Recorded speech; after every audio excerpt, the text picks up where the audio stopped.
অনেক কমেন্ট আসতেছে যে ভাই মাইলেজ তো বললেন, আর এখন হচ্ছে একটা মাসে একটা জিপিএক্স চালাতে কি রকম কস্ট পড়ে, জিপিএক্স এর পিছনে কেমন খরচ 1040। অনেকে কমেন্ট করতেছিল যে আসলে আপনি কোন মোবিলটা ইউজ করেন।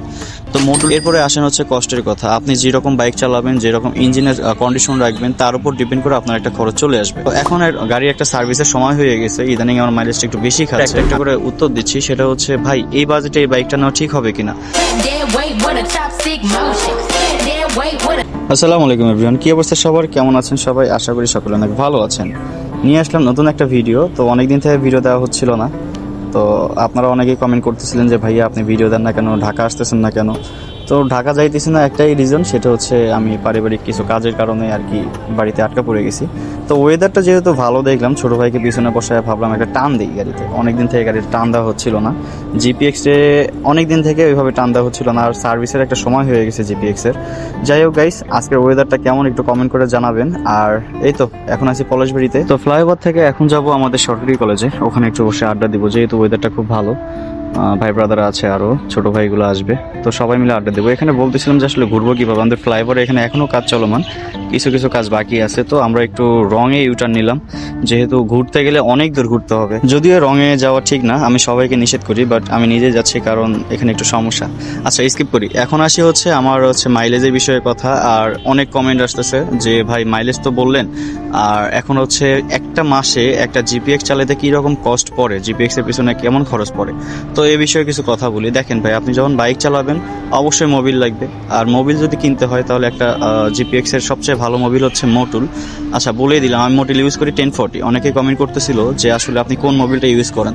তো মটুল 1040 ইউজ করি, আর এই তো এটা দিয়ে অনেক ভালো চলতেছে আমার বাইক। এরপরে আসেন হচ্ছে কষ্টের কথা। আপনি যেরকম বাইক চালাবেন, যেরকম ইঞ্জিনের কন্ডিশন রাখবেন, তার উপর ডিপেন্ড করে আপনার একটা খরচ চলে আসবে। আর আহামরি এরকম কোনো খরচ আমি ফেস করতেছি না এখন পর্যন্ত, তো আপনাদেরকে বলতে পারতেছি না। যাই হোক, এরপরে আমরা কলেজের রোডে ঢুকে গেছি। আর মাইলেজের বিষয়ে একটু কথা বলি, সেটা হচ্ছে আমার গাড়ি এখন পর্যন্ত বরাবরের মতোই 38-40 মাইলেজ পাই। হাইওয়েতে আরও বেশি দেয়, সিটিতে একটু কম দেয়। তো এখন গাড়ির একটা সার্ভিসের সময় হয়ে গেছে, ইদানিং আমার মাইলেজটা একটু বেশি খাচ্ছে। আমি বুঝতে পেরেছি এটা সার্ভিসের জন্য, সার্ভিস দেওয়া হচ্ছে না, সার্ভিসটা দিয়ে দেবো। ঢাকাতে গেলে প্রথমে আগে সার্ভিস দেবো বাইকের, দেন অন্য কাজ। আচ্ছা, এরপরে অনেকে কমেন্ট করছে, আমি সবার কমেন্টের একটা একটা করে উত্তর দিচ্ছি। সেটা হচ্ছে ভাই এই বাজেটে এই বাইকটা নেওয়া ঠিক হবে কিনা। আপনার যদি বাজেট এরকম থাকে, আপনি যদি ফিল নিতে চান R15 বাইক চালাবেন বা একটা স্পোর্টস বাইক চালাবেন, আমি বলবো যে এই বাজেটে এই বাইকটা বেস্ট। আপনি R15-এর যে ফিলটা পাবেন, সেম ফিলটা যদি আপনি এখানে পান তাহলে সমস্যা কোথায়?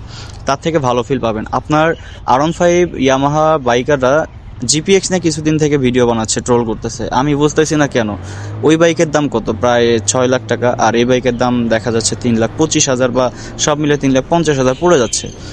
তো অর্ধেক দাম। তো তাদের মধ্যে কি রকম একটা কনফিউশন ঢুকে গেছে দেখেন। তারা 6 লাখ টাকার বাইক নিয়ে 3 লাখ টাকার বাইকের সাথে কথা বলতেছে। তাহলে একটু বুঝে নেন তাহলে এই বাইকটার পারফরমেন্স কেমন হবে বা কেমন গর্জন দেয়। যাই হোক, ওভারঅল বাইকটা অনেক ভালো। আর অনেকে মূর্খ কিছু পাবলিক আছে যারা বলতেছিল যে বাইকটা চায়না বাইক।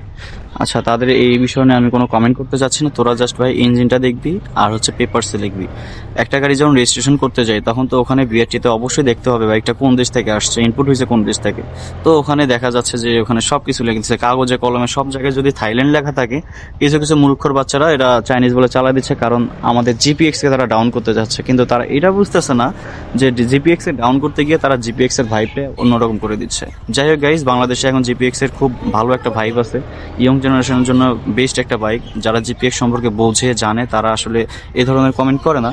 এই ধরনের কমেন্ট করে যারা হচ্ছে এসিআই কোম্পানির লবণ খায়, তারা এদিকে আসে কিন্তু জিপিএক্সের কিছু কিছু ইয়ামাহার দালালরা জিপিএক্সের এখানে এসে কমেন্ট করে। এগুলো আমরা ইগনোর করি। যাই হোক, আজকে ব্লগটা আমি এখানেই শেষ করছি। দেখা হচ্ছে আবার পরবর্তী ভিডিওতে। আপনাদের যত কোশ্চেন আছে সব কিন্তু আপনারা কমেন্ট বক্সে ড্রপ করতে পারেন, আমি সবার কমেন্টের অ্যান্সার দেবো। আজকের মতো এই পর্যন্তই। আল্লাহ হাফেজ, take care, tata, good by.